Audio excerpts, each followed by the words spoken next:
Yeah? Gigi says.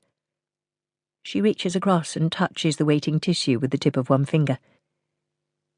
Jemima can leap higher than my head, from like just standing still. Wow.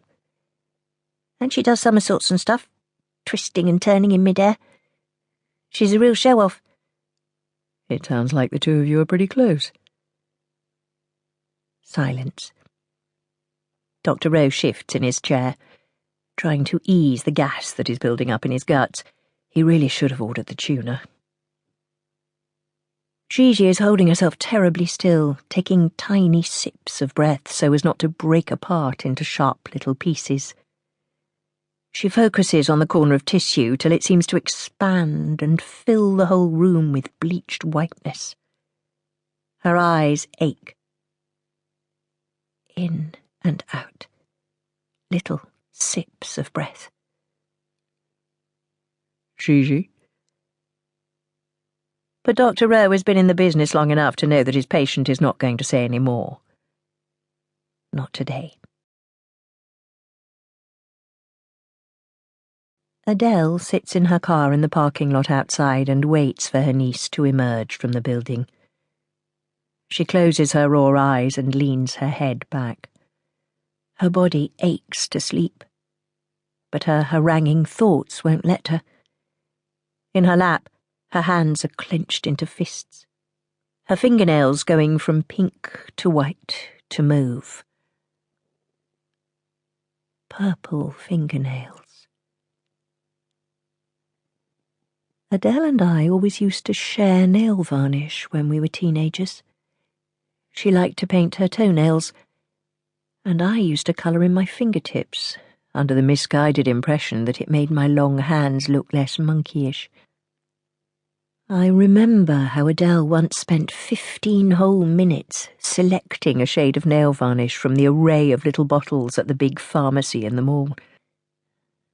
She'd asked Mom to take her there especially, so that she'd have the most options to choose from.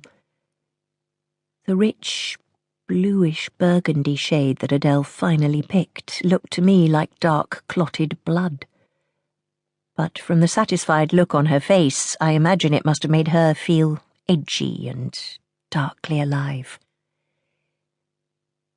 She bought the nail varnish on the afternoon before her 4th date with Liam. I'd been numbering their encounters as closely as she had, so when I walked into the lounge to find her sitting in front of the TV but not seeing it, I knew she was waiting for night to fall. We were both counting the minutes till she would be with him again.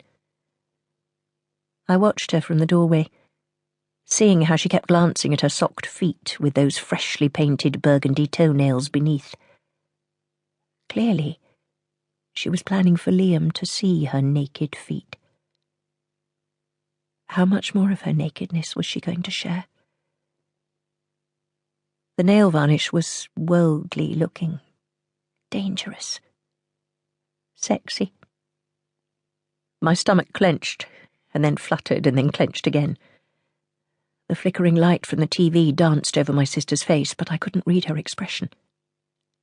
I wanted to know what she was thinking. Did she have the same breathless feeling in her chest that I got when I thought of him?